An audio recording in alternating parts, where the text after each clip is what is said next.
Ça va. Et reproduire sa vie en moi. Alléluia. Ce n'est plus moi qui vis, c'est Jésus qui vit. Témoignage et vie continue son bonhomme de chemin sur la radio Fréquence Vie 91.1 FM. Mesdames, Messieurs, bonjour et merci d'écouter cette émission rendue à la partie analyse et commentaires, témoignage et vie. C'est aussi la prière pour les autorités, la prédication et les témoignages. Vous vous en doutez très bien, c'est toujours le séminaire sur les étoiles qui se poursuit au temps des nations du ministère Va et Raconte International avec en prime les ravages de la chaudière bouillante ou encore ma mythe de sorcellerie et la mauvaise trajectoire de la destinée. Ce n'est d'ailleurs un secret pour personne, il y a des mots qui minent le quotidien des hommes et des femmes. Dieu serait-il instigateur de ces souffrances? Que non. Certainement la mamie de sorcellerie et la déviation des étoiles en sont acteurs. Comment faire pour sortir de ce climat de souffrance imposé? C'est la grande question à laquelle les réponses seront apportées tout au long de cette émission qui amène jusqu'à vous un temps de rafraîchissement. Jean Bienvenu Mani assure la mise en onde et la réalisation de cette émission. À ce micro de présentation, je suis Dorette Vie. Avec moi dans ce studio, nous bénéficions de la présence des hommes de Dieu.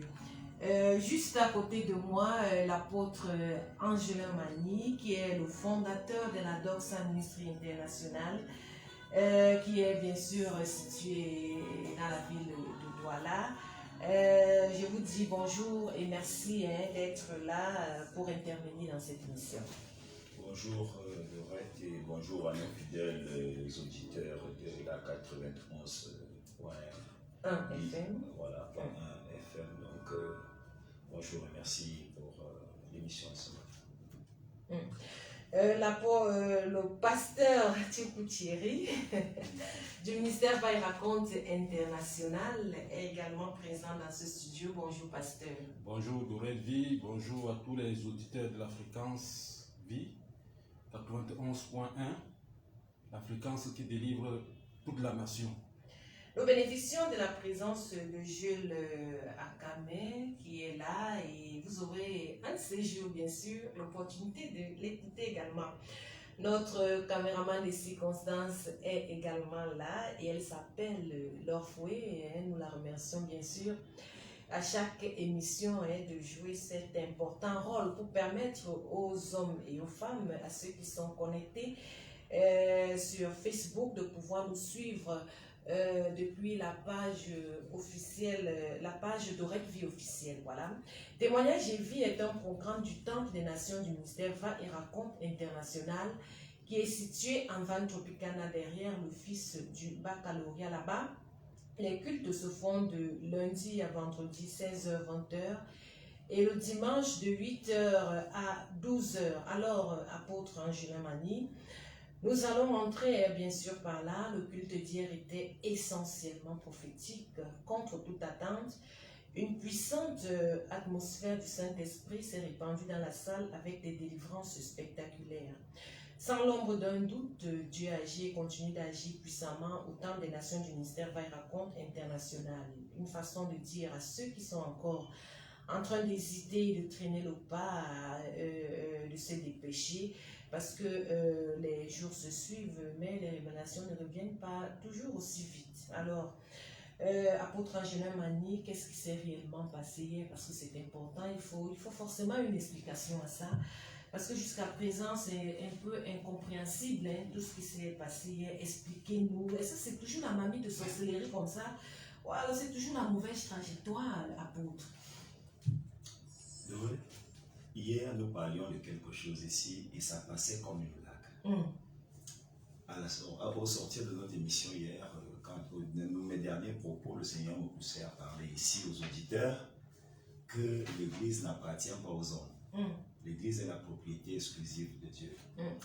Et nous nous avons parlé hier, ça passait comme ça, comme une blague, et quand Dieu veut faire sa chose, il fait. Nous avons dit depuis que Dieu nous a amené à parler au peuple de Dieu et aux auditeurs de la 91.1 que nous étions en train d'opérer à bas et à compte sous l'onction du Saint-Esprit et la chair était tombée.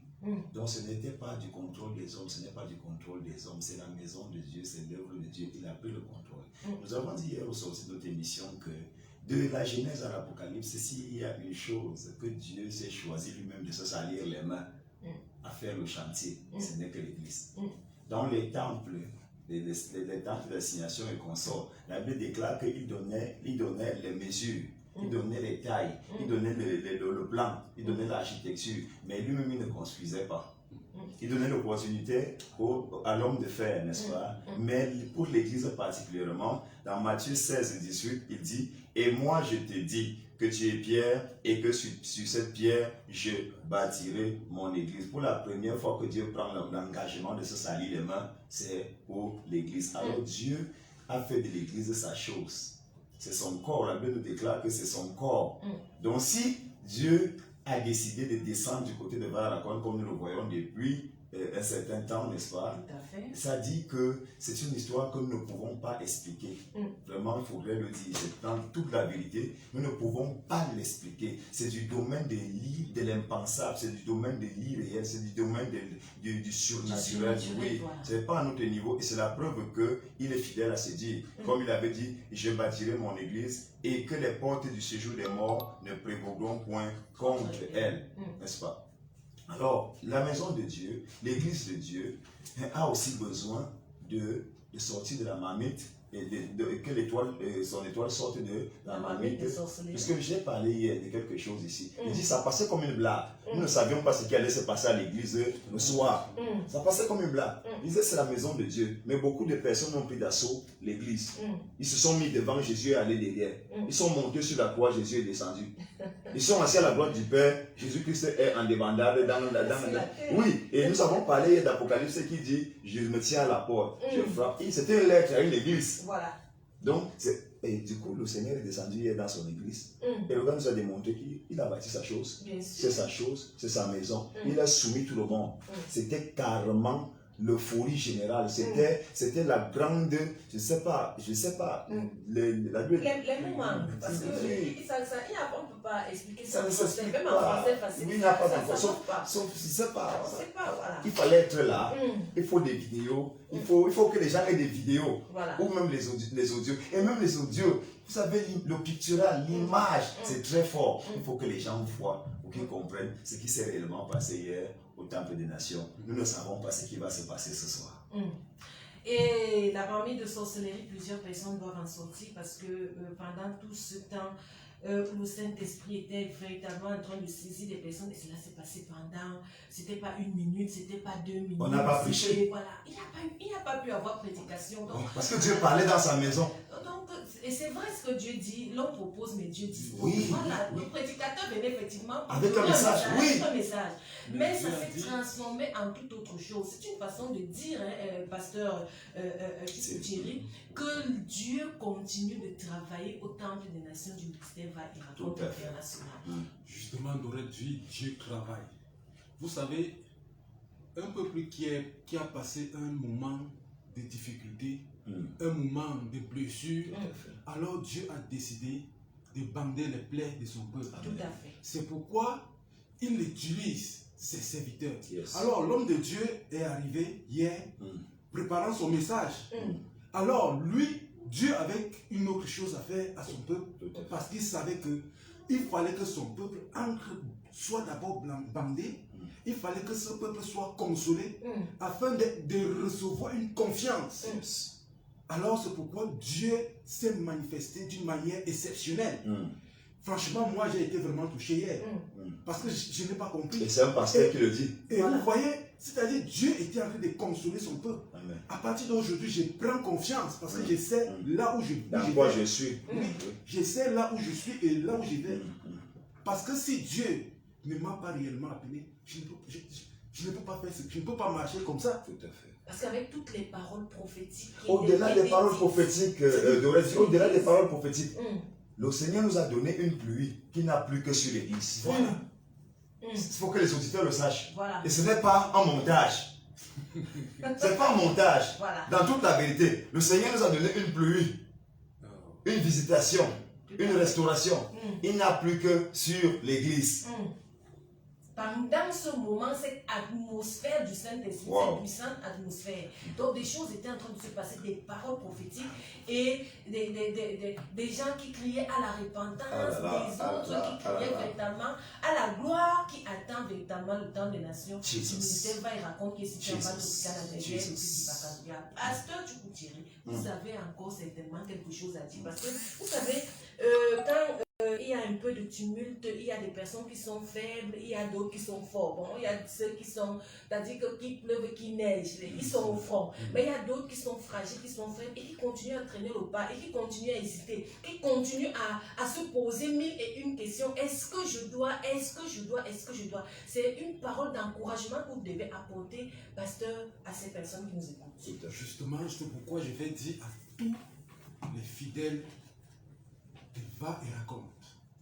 Je vais dire à tous les auditeurs qui nous écoutent de descendre au ministère Va et Raconte parce que Dieu agit. Il agit encore d'une manière puissante. C'est-à-dire ce ministère j'appelle ça la renaissance. Après le départ de notre Père, Dieu a décidé de faire un travail exceptionnel dans ce ministère. Alors, j'appelle tous ces fidèles de revenir et de rester là où le Seigneur a préparé pour eux.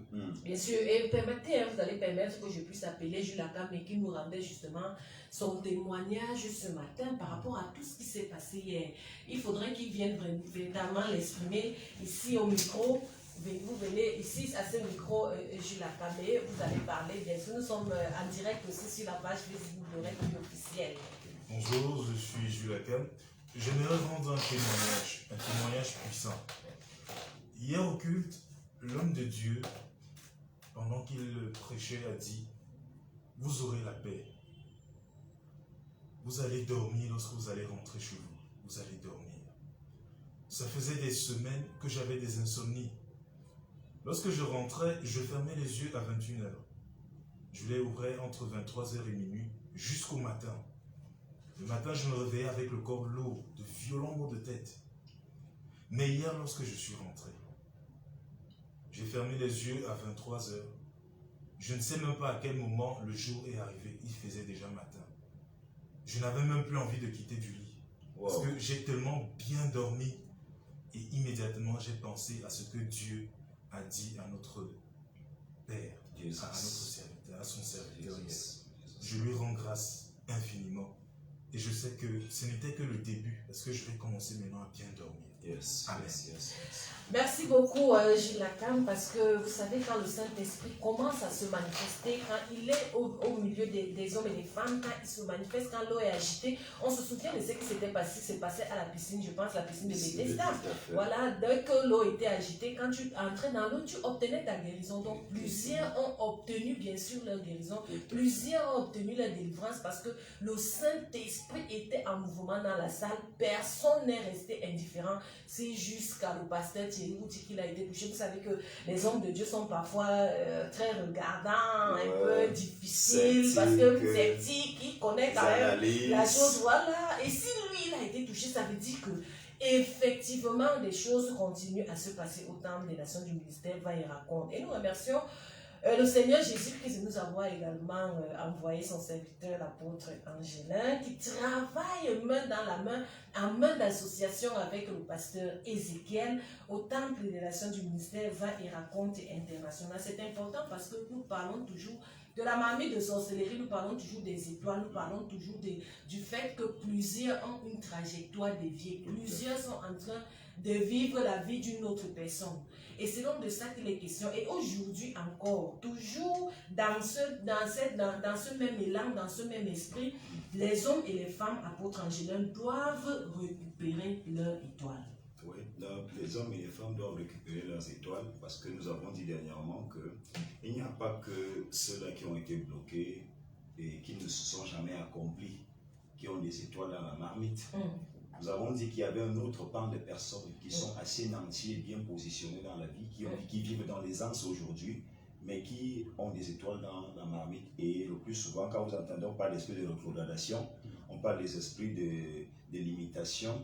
Et quand vous atteignez votre limite, vous rentrez en arrière. Vous êtes retrouvé. Quand on parle de rétrograde, ça veut dire que vous atteignez un grand niveau, vous êtes chef d'État, vous êtes ministre, vous êtes gouverneur, vous êtes directeur, vous êtes préfet, vous êtes sous-préfet, vous êtes un grand médecin, affecté dans une grande maison hospitalière, ainsi de suite. Vous avez tous les avantages possibles, vous voyagez, vous êtes un homme d'affaires, vous allez à Dubaï, vous allez par-ci, par-là et tout. Oui, votre étoile est dans la marmite aussi parce qu'on a eu beaucoup de gens qui étaient dans ces positions de prestige hier, qui aujourd'hui sont des clochards. Ils ne sont plus rien. Et c'est comme ça que nous avons cité dernièrement le cas de Judas Iscariote qui avait son trône. Et selon que Jean avait dit, il a vu les 12 trônes des 12 apôtres de l'agneau. Mais à la fin, Judas s'est suicidé et il a plutôt été remplacé par Matthias. Vous voyez, il part de la grande... Est-ce qu'il y a, dans notre génération, est-ce qu'il y a même des hommes de Dieu qui ont la trempe de Judas au niveau de l'onction? Parce que la Bible déclare qu'il faisait partie des gens qui sont allés à la grande commission quand Jésus disait qu'il voyait Satan tomber du ciel comme un éclair. Mais Judas est retombé très bas et s'est retrouvé dans le suicide, n'est-ce pas? Nous avons Moïse qui a des délivreurs ou des libérateurs d'Israël, du pays d'Égypte au Canaan. À la fin, il n'entre pas. Il n'est pas entré à Canaan. Nous avons Samson qui était un homme fort, un homme puissant, qui est mort écrasé sur les décombres d'un bâtiment, aveugle. Parce que j'avais oublié ça dernièrement, il faut que je le notifie. Aveugle. Aveugle, il est mort. Donc il y a le sacrificateur Élie et ses deux fils, Ophni, Phinéas, sa belle-fille, qui sont morts le même jour. De tout, comme on dit chez nous, le zéro de la mort, le sang, le crâne recouvert, le cerveau par terre. Le roi Saül aussi, qui a fini par être rejeté par Dieu alors qu'il était roi. Vous connaissez tous les prestiges qu'il y a sur la royauté. Donc il y a un roi quelque part qui est assis dans un domaine particulier, dans un secteur particulier de la vie, mais qui va perdre cette position dans un jour, dans une heure, peut-être même pendant que nous sommes en train de parler. On a déjà signé sa déchéance. Il y a Basti, la reine. Il y a la reine Basti qui était reine, qui a fini par se retrouver comme une vulgaire citoyenne du royaume, de qui tout le monde se moquait. C'est l'ancienne reine. C'est l'ancienne reine. Il y a des gens qui sont des anciennes gloires. Il y a des gens qui sont des anciens sous-préfets. On t'appelle des anciens. Ancien dans tous les domaines. Tu es pauvre maintenant, tout le monde te méprise. Les gens qui m'envoient chez toi t'insultent les chats. Il y a Aman, par exemple, qui est un homme de main du roi et qui a fini par être pendu. Il est pendu sur la même potence qu'il avait préparé pour Mardoché. Il y a Ananias et Saphira qui étaient des croyants, qui avaient cru à l'église primitive, qui parlaient en langue, mais qui sont morts. Ils sont morts un jour pour malhonnêteté.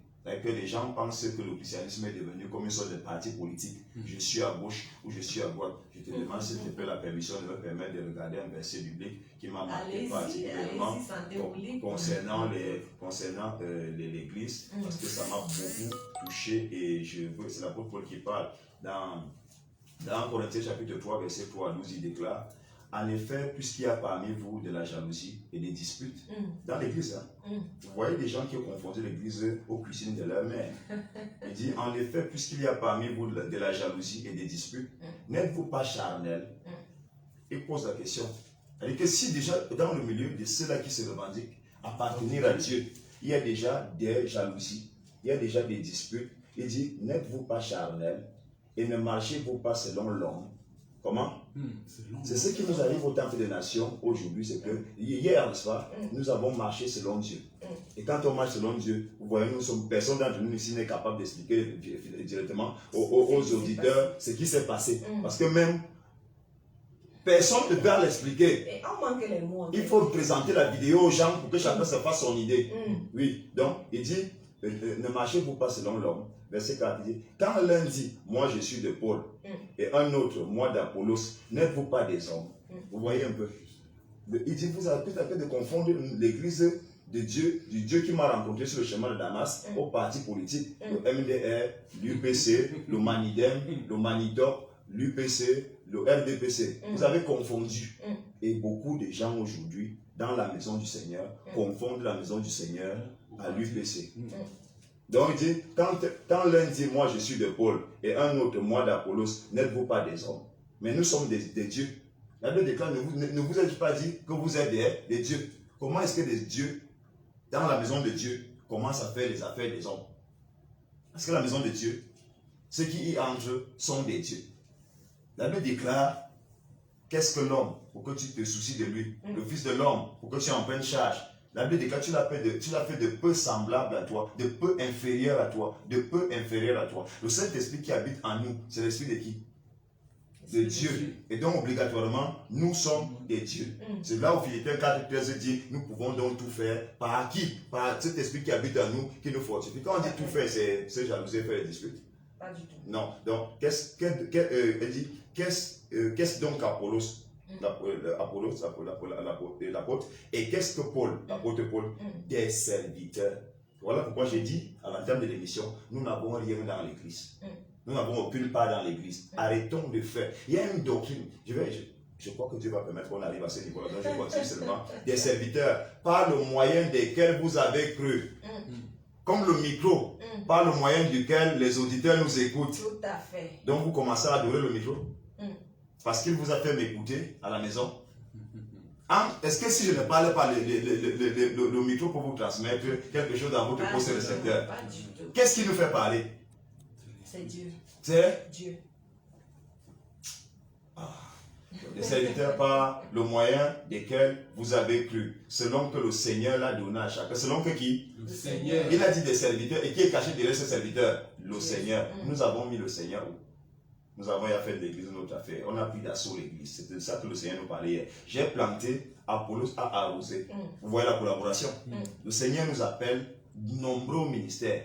Il faut même qu'on soit encore plus nombreux, même comme pasteur, comme prophète, comme évêque, comme archevêque. Oui. Oui, parce que Jésus dit que la moisson est grande. Oui. Est-ce que les gens savent même de quoi il est question?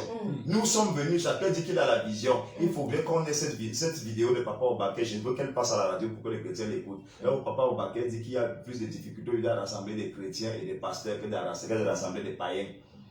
Il dit c'est difficile, chacun est grand, chacun est orgueilleux, chacun se sent. Est-ce qu'on a même cru? J'ai planté, Apollos a arrosé, mais Dieu a fait croître. Tu peux parler, tu peux prophétiser si tu veux. Si Dieu ne met pas sa main, ça donne quoi? Rien du tout. Pour qu'une foule se rassemble dans une salle, c'est toi le facteur. C'est Dieu le facteur.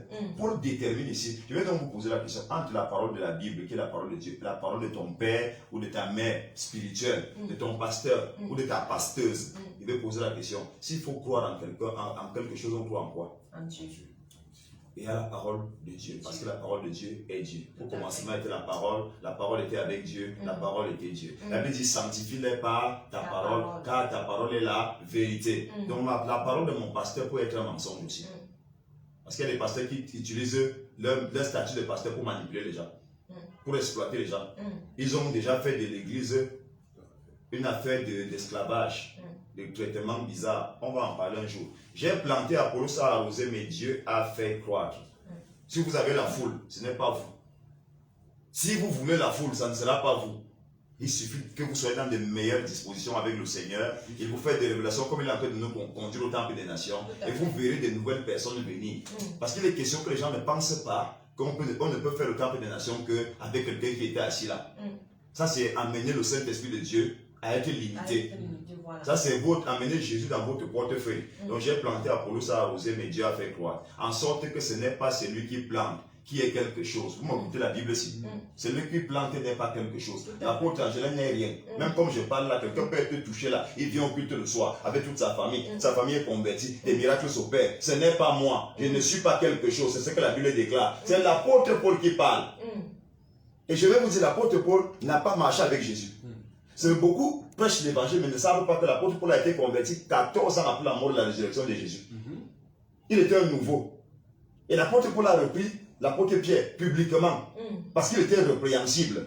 Mais aujourd'hui, on a un système de pères spirituels, de mères spirituelles, des pères spirituels qui foutent la merde dans l'église, des mères spirituelles qui foutent la merde dans l'église. Mais tu ne peux pas parler. Il va te dire, tu es mon fils, tu es ma fille. La parole de Dieu n'a pas de père, n'a pas de mère. Tant qu'elle a tiré dans ton esprit, tu dois la défendre. C'est ce que Paul avait entendu sur le chemin de Damas qui a fait qu'il le reprenne Pierre. Et pourquoi Pierre ne l'a pas maudit? Pourquoi il ne l'a pas maudit? Parce que Pierre avait cru. J'ai planté, Apollos a arrosé, mais Dieu a fait croître, en sorte que ce n'est pas celui qui plante qui est quelque chose, ni celui qui arrose, mais Dieu qui fait croître. Celui qui plante et celui qui arrose sont égaux. On ne peut plus le commenter, il lit seulement la Bible. Les auditeurs vont même interpréter à la maison. Celui qui plante et celui qui arrose sont égaux. Et chacun recevra sa propre récompense selon son propre travail. Où? dans la maison de Dieu, dans la maison du Seigneur. Sa propre récompense devant Dieu, parce que Dieu Devant Dieu. connaît nos œuvres. Voilà. Il y a des gens dans l'église qui servent Dieu, il y a d'autres qui desservent Dieu. Mais nous tous sommes assis là, avec des cols blancs.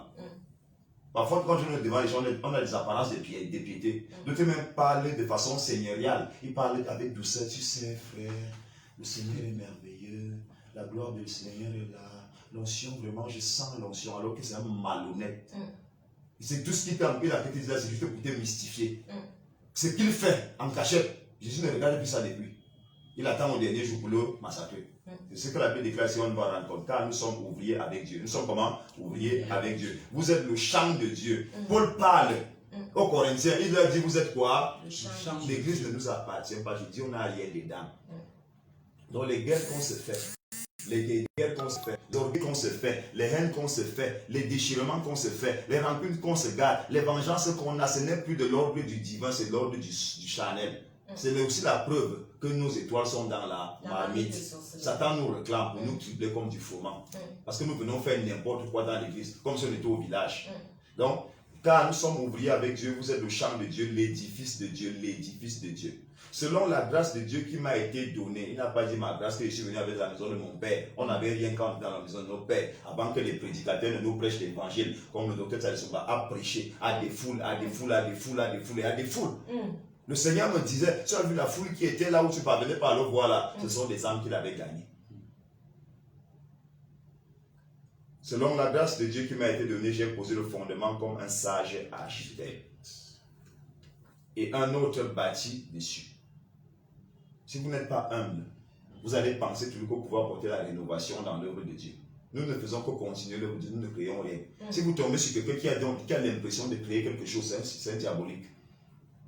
C'est un diabolique. J'ai posé le fondement comme un sage architecte. Voilà pourquoi pour diriger les hommes, il faut connaître la parole de Dieu. Et il faut connaître tous les livres pastoraux. Combien savent qu'il y a des livres pastoraux dans le Nouveau Testament?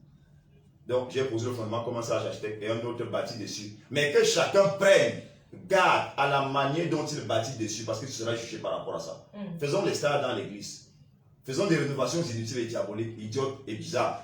À la fin, nous serons jugés. Dieu ne va pas regarder que tu as le col pastoral. Parce que sur la tête, ton col pastoral, que tu penses là que tu as payé à 40 000, il y a des gens qui portent des cols pastoraux de 500 000.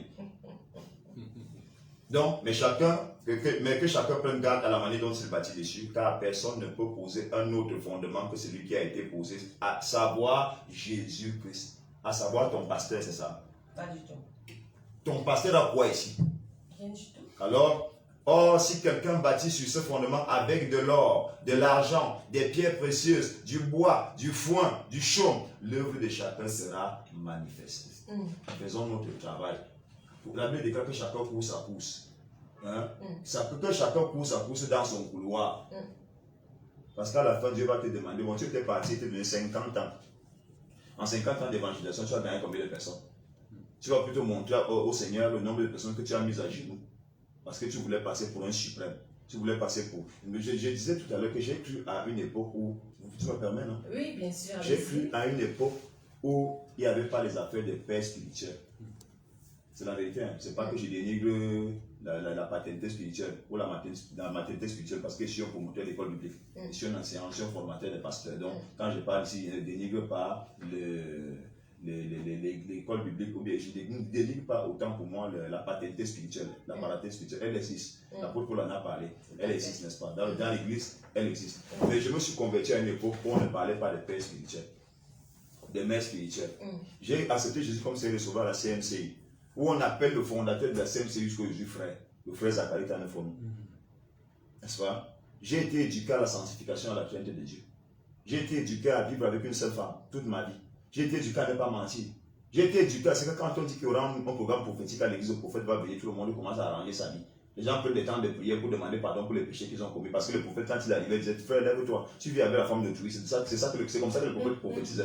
Mais aujourd'hui, nos prophètes prophétisent plus sur les. Tu auras un téléphone iPhone, tu auras une voiture Lamborghini Diablo, tu vas voyager, tu vas épouser le blanc, tu vas faire cela, faire cela. Vous voyez qu'à un certain moment, on se rend compte que quand Jésus disait, quand il réveillera sur la terre, il trouvera-t-il encore la foi sur la terre, on est en train d'aller dans des choses terribles. Je ne dis pas que le Saint-Esprit ne parle pas des voitures. Je ne dis pas que le Saint-Esprit ne parle pas des maisons. Je ne dis pas que le Saint-Esprit ne parle pas des enfants, des accouchements, des mariages. Non, mais nous sommes plus versés maintenant dans l'ambiance, dans la distraction. que dans ce qui est essentiel. Parce que la Bible déclare, nous devons rechercher la sanctification, sans laquelle personne ne verra Dieu. Mais aujourd'hui, on a des pasteurs qui manquent de sanctification, mais ils imposent les monts gens. La sanctification, ce n'est pas seulement vivre sans commettre la fornication et l'adultère. Tu es méchant dans ton cœur, tu gardes la haine aux gens, ce n'est pas dans la sanctification. Parce que c'est à lui la vengeance, c'est à lui la rétribution. Tu gardes la haine aux gens dans ton cœur, tu es incapable de pardonner, tu es orgueilleux, orgueilleuse. Maman passe orgueilleuse, papa passe orgueilleux, méchant. Oui, c'est parce que vous comprenez un peu ça. Hypocrite. Il y a des gens même, tu le côtoies, il est fâché contre plein, il ne te dit pas. Mais il ne t'aide plus, il ne te fait plus du bien. Tu te rends compte que chaque fois que tu lui demandes un service, il ne te répond pas. Il est pasteur. Le jugement commencera où? Dans l'église. Dans l'église, n'est-ce pas? Permettez-moi de parler de l'église ce matin. C'est ce que le Seigneur nous a fait hier. Il nous a visité dans sa maison pour dire vous venez faire vos choses chez moi. Que quand tu habites, te reçois chez lui, tu viens faire ce que tu veux.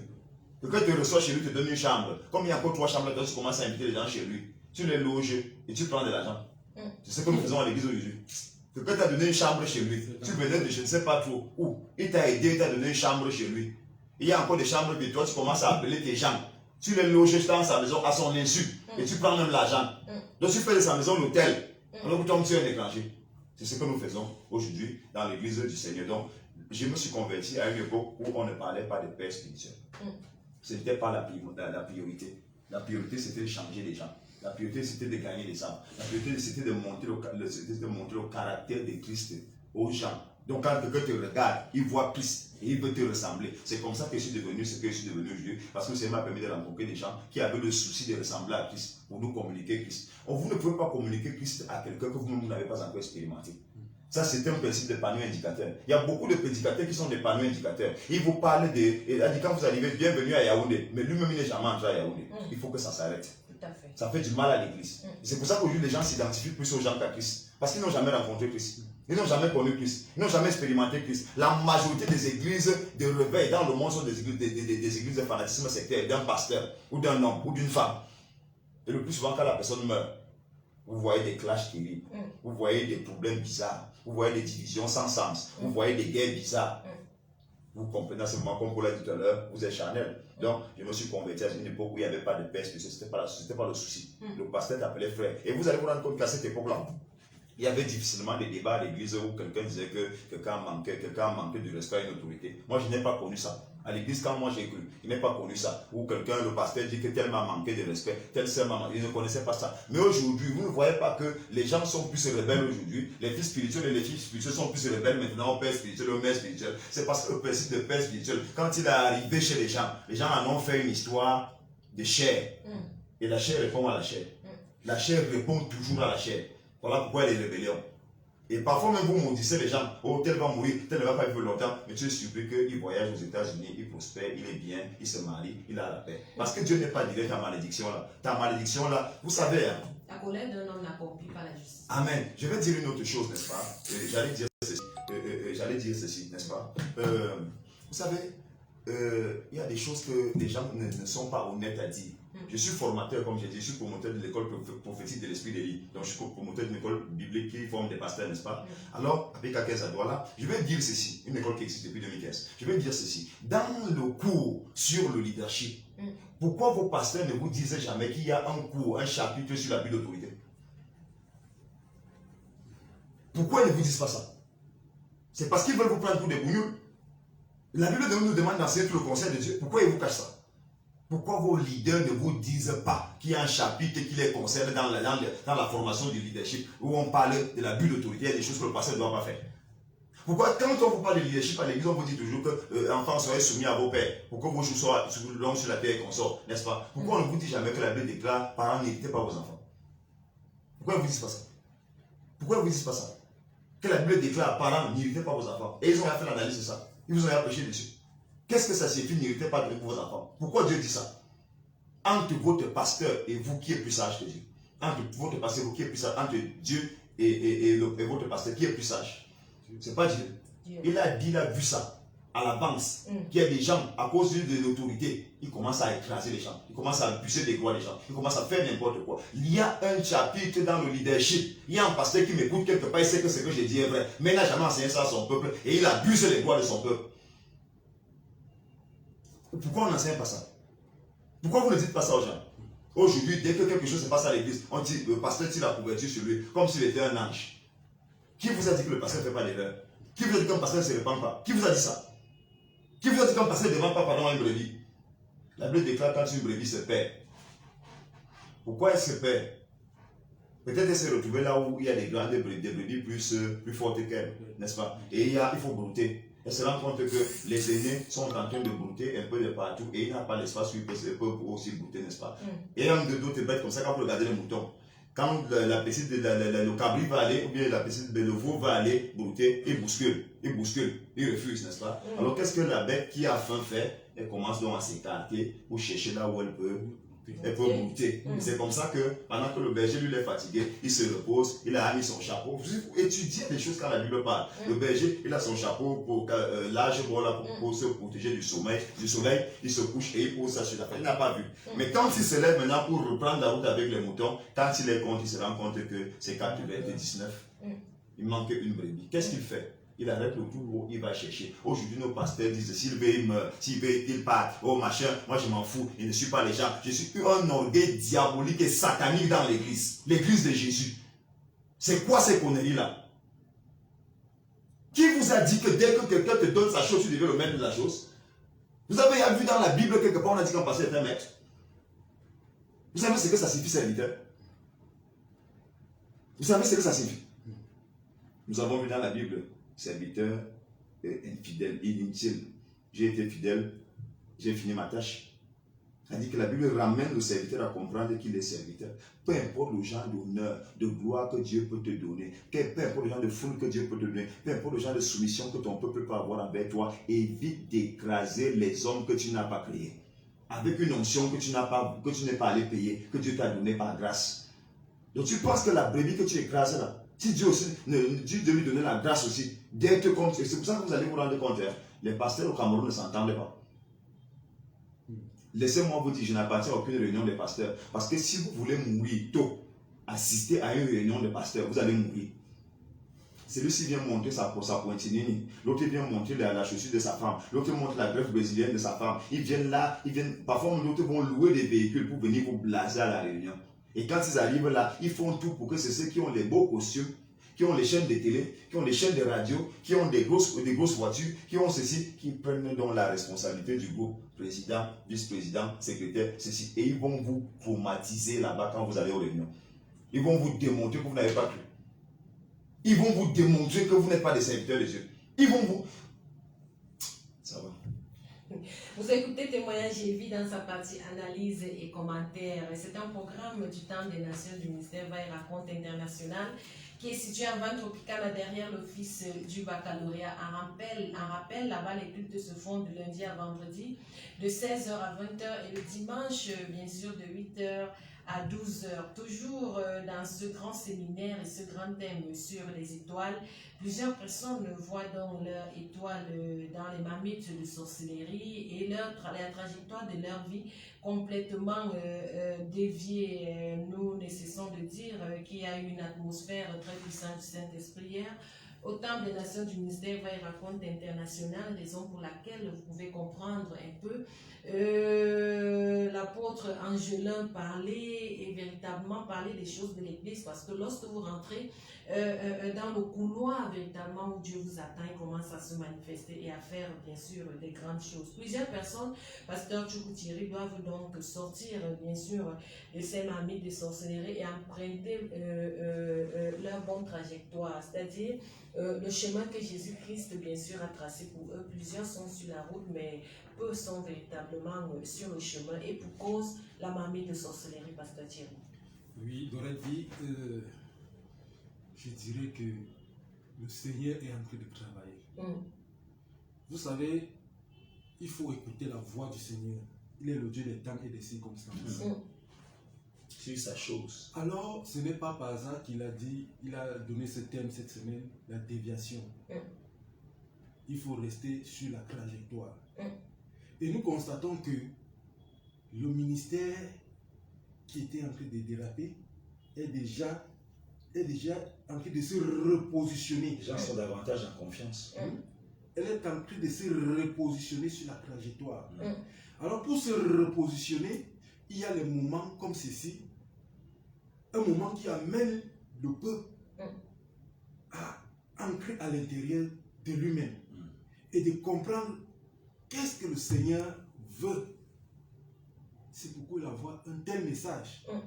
Parce que nous sommes là, nous disons que nous sommes dans les mamies, mais parfois, les comportements des uns et des autres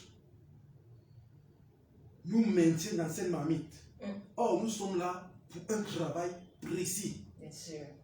Alors, c'est pourquoi, bien aimé, pendant que l'homme de Dieu parle, descendez au ministère et écoutez la révélation. Parce que le ministère est sur sa trajectoire. Le ministère est déjà en train de se repositionner sur sa trajectoire. Amen. Donc, descendez nombreux et vous verrez la gloire de Dieu dans votre vie. Bien sûr, apôtre Angelin, déjà, comme nous savons, après ce qui s'est même justement passé hier, c'est un peu difficile de dire qu'en prévision, mais nous allons quand même essayer de tenter parce que... Il faut le dire. parce que... Il nous a donné la sagesse pour faire ce genre de choses. Voilà. On peut prévoir. Voilà, donc en prévision donc, au culte véritablement de cet après-midi, beaucoup de choses vont également encore se passer. Il y a, vous allez lever encore bien sûr un pan de voile pour permettre aux hommes et aux femmes de comprendre ce qu'on appelle par ma vie de sorcellerie et les signes qui attestent de ce que il y a des problèmes. Vous en avez parlé tout à l'heure, la haine et tout ça.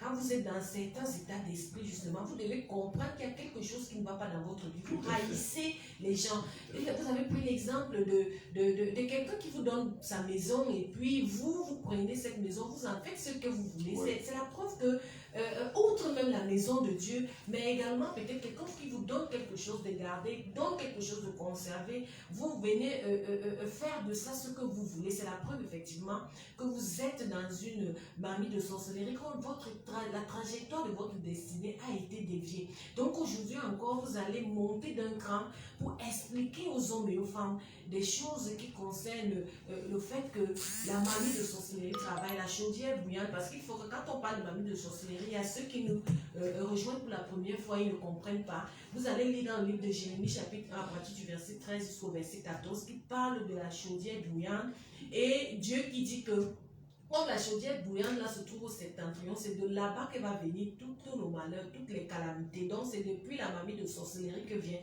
tous les malheurs, toutes les calamités. Donc aujourd'hui, au temps des nations, à l'apôtre Angelin, vous allez encore pousser la barque un peu plus loin. Ah oui, nous sommes avec le Seigneur. Il a l'intention de faire des choses énormes dans son peuple. Et nous invitons les auditeurs, tous ceux qui nous écoutent, même si c'est la première fois, viens au Temple des Nations, va raconter Vandrupikana, derrière l'office du bac, et le Seigneur va démontrer encore des choses dans ta vie, va parler des choses dans ta vie, comme il parle dans la vie de tous ceux qui sont là depuis que le programme a commencé, qui sont davantage fidèles. Nous avons vu des nouvelles personnes, nous avons vu un frère dernièrement qui est venu, le Seigneur a ouvert les yeux de son serviteur que je suis, par la grâce de Dieu, comme Paul disait tout à l'heure.